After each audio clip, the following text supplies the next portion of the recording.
Hey everyone, today I'm excited to share with you a clip from a new podcast I think you're really going to love called Death at the Wing. It's hosted by Adam McKay, director of The Big Short, Vice, executive producer of Succession, and lots more. Now, in the 80s and 90s, a number of promising young basketball players died. This series explores their deaths and, moreover, how their deaths reflect a rapidly changing country. Now, it's a series about basketball, Ronald Reagan, societal transformation, in a decade we don't really talk enough about, the 1980s. And I'm going to be honest, I was born in the late 80s, 1988 to be exact. So what I particularly love about this series is that it's like all the stories and thoughts you once heard but never really knew. They're all brought to life, told by some of the voices you watch and listen to on this very day, during this generation, like the great Jackie McMullen. And so what you're about to hear is from the episode about Len Bias, a potential NBA superstar who died of a drug overdose just days after being drafted by the Boston Celtics. His death sent shockwaves around the league, but it also led to a moral panic about drugs and drug laws that are still affecting us today. Take a listen. He is the best athlete, in my opinion, in the whole draft, and he's going to really help this ball club. The Celtics hadn't just picked a good player, they'd secured their future. Larry Bird was just months shy of his 30th birthday. This was an era where longevity was based on how many packs of Cools you smoked a day. And Kevin McHale, he had entered the league looking like he was 38 years old and played a bruising physical style of play. Same thing with Robert Parrish and most of their lineup. This was a tough team that had plenty of bangs and bruises on them. So the Celtics needed a jolt of energy and youth to secure their next generation of championship rings. And that was going to be Len Bias. See, things like this just didn't happen in sports. You don't get to win a title and draft a superstar in the same year. Not without cutting some sort of deal with the devil. And Auerbach's name was red. That's uncalled for. I'm sorry to the Auerbach family. I'm not in any way implying he worshiped the devil.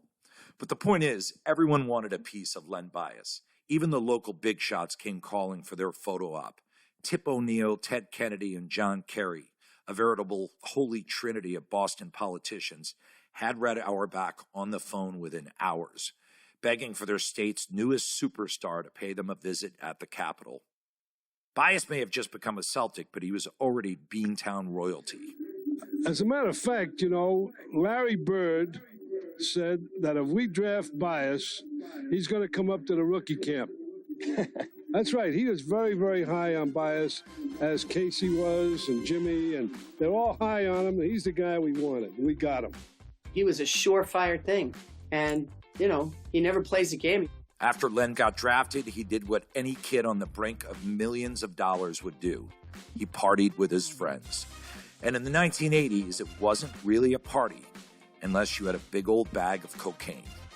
And so, Len took part. He was the horse, after all. What was a little bit of blow for a freak athlete like him?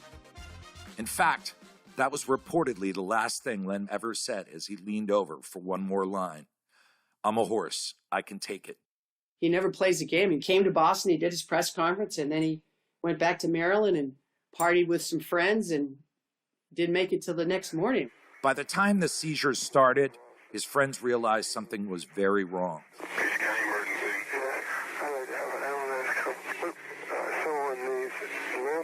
Needs help. Well, it doesn't matter what his name is. What's the problem? He's not breathing right.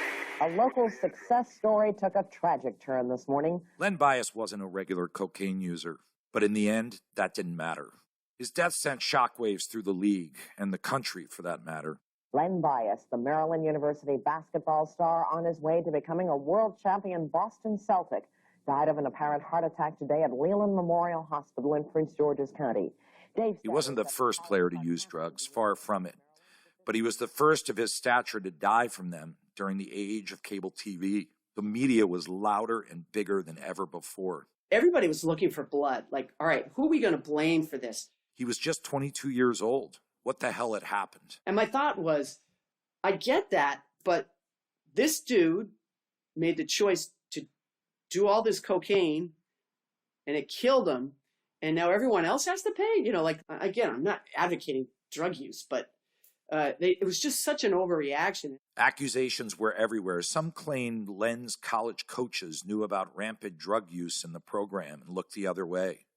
Others pointed a finger at the buddy who brought the drugs that night, suggesting he was really trying to get Len hooked before the big payday. I just thought this is a horrible, horrible tragedy, and it felt to me like by overcompensating, you're affecting a lot of other people's lives in a very adverse way.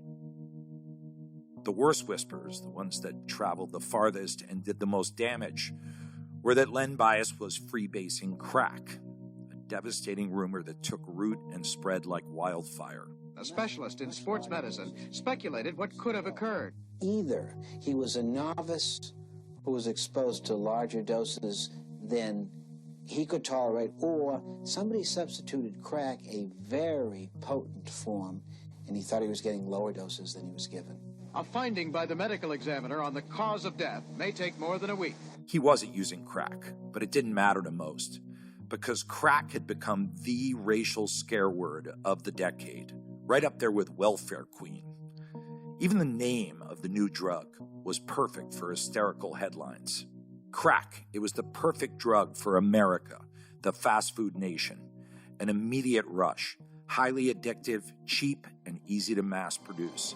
This is the typical tiny bottle for the new illegal drug of choice in America, crack. Everything, every single news story seemed to be about crack and how it was going to sneak into your little kid's bedroom at night and steal their innocence. Vials like this one are turning up empty and discarded in the streets, in the parks, in the schoolyards around the nation. And many of the people who use crack are turning up with blown minds and blown bank accounts and worse. Now, I hope you enjoyed that clip. If you want to catch the full episode, search for Death at the Wing wherever you get your podcasts.